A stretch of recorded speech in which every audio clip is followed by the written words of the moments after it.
There's nothing about the Socorro Desert that is scorching at 5:30 a.m.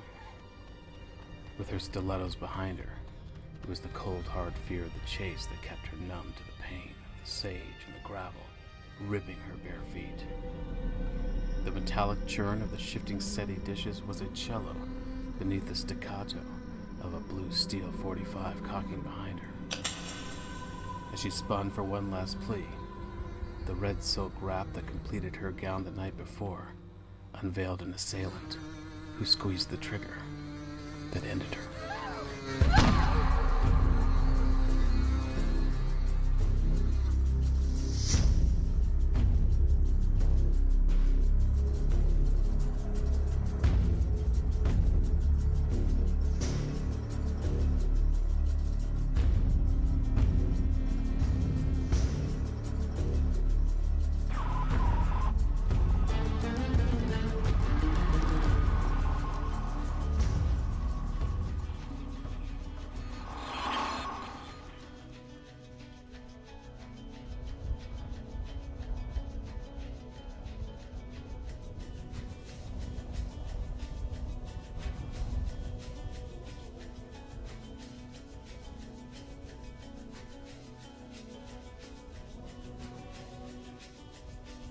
I can tell by the dull ache in my thighs that it's going to be an early winter. It's not that folksy feeling like the grandmother who knows it's going to rain when her rheumatism flares up. Rather, it's the mundane physics of the asphalt getting stiffer when the air gets colder, sooner, and for longer. I'm a captain in the U.S. Army and have patrolled this same stretch of US6 in western Colorado for 3.5 years. The U.S. Convoy Sentinel Corps was set up as part of the Citizen Soldier Act of 2017. Those of us with prior military service records and the right political and/or fraternal connections were fast-tracked to posts like this to monitor civilian and troop movements to the citizen compounds after the Great Shift.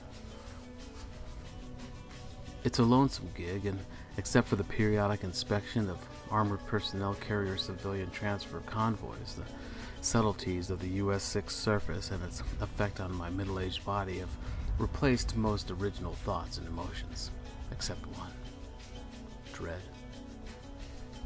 Today is Sunday, November 6, 2022. I remember when I was a boy wondering from time to time on what day would I die. Not that I was a morbid child, just often bored. Like a birthday, we all have a death day. One date each year that we walk right through until that last year, never knowing its significance. But now, like a pregnant woman with a scheduled cesarean knows when her child's birthday will be, I now know my death day. It's the day after tomorrow.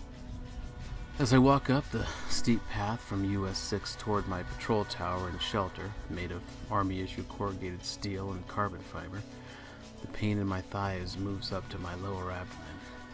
I know I'm going to have to take a break before ascending the 6-meter-high ladders, so I scan the terrain slowly while the lactic acid in my legs recedes before I climb. The climate of this 5x5 meter patrol shelter is conditioned by a solar roof, and despite being a melange of wiring and embedded control panels, it contains all the creature comforts: hot and cold running water, refrigerator, microwave oven and transmitter, plus all the digital entertainment I can stand. But for the first year, it was all I could do not to feel like a prisoner, only worse. Prisoners have other prisoners. But now, with less than 2 days to live, I feel almost homesick for this mechanical shed. I study every banal routine with new appreciation. Shaving the edges of my once blonde, graying beard. The Army relaxed its grooming protocols years ago in favor of willing men and women. I notice new, errant eyebrow hairs and more crow's feet flanking my dulling blue eyes. This is the last time I'll set this table. These are the last MREs I'll eat. This is the last time I'll wash this dish. Like a disciple of Gurdjieff, trying to crystallize consciousness and total awareness of every single action. Or was I desperately trying to grasp as much self-awareness as possible for my soul to survive my body's death? Why didn't I move to Tibet when I had the chance? And I did have the chance.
So the question is, how could a civilization that didn't even have a wheel calculate that the sun... Long before I became a convoy sentinel for the US Army stationed west of the Rocky Mountains, I was America's preeminent internet television archaeologist.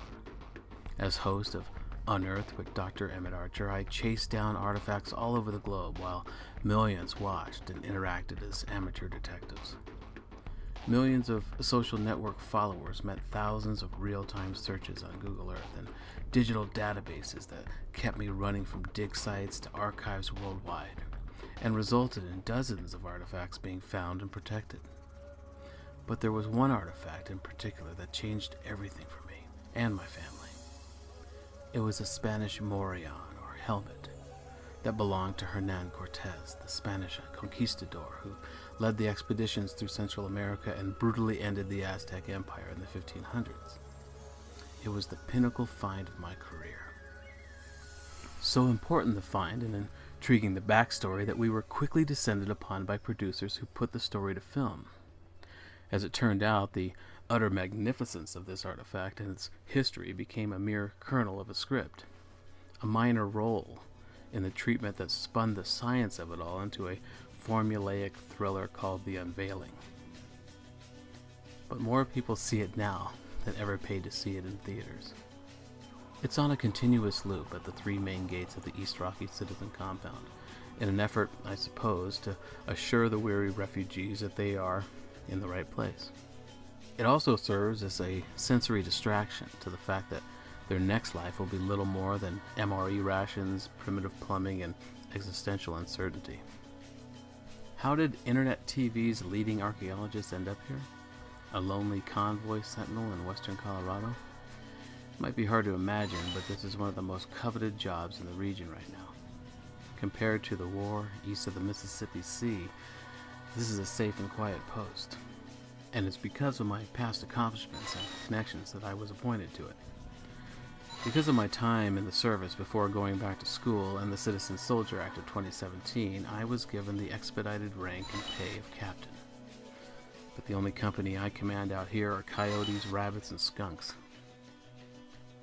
I can't complain though. The mild commercial success of The Unveiling did pay off the student loans that the Army didn't cover, and supported the Archer household for years. Any younger though, and I would probably prefer to be closer to the action in the Appalachian Theater, but only close enough to employ my sniper skills.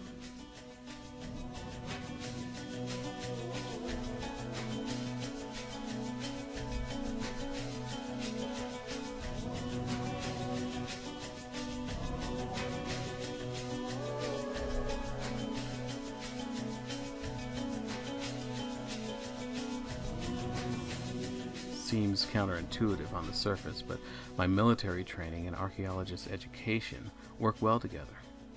There are two skills that I excel at as a soldier: being still and shooting straight. The first skill I learned in Tibet, while on a dig, and the second in a marksmanship unit. The first made the second possible. The second made the first untenable.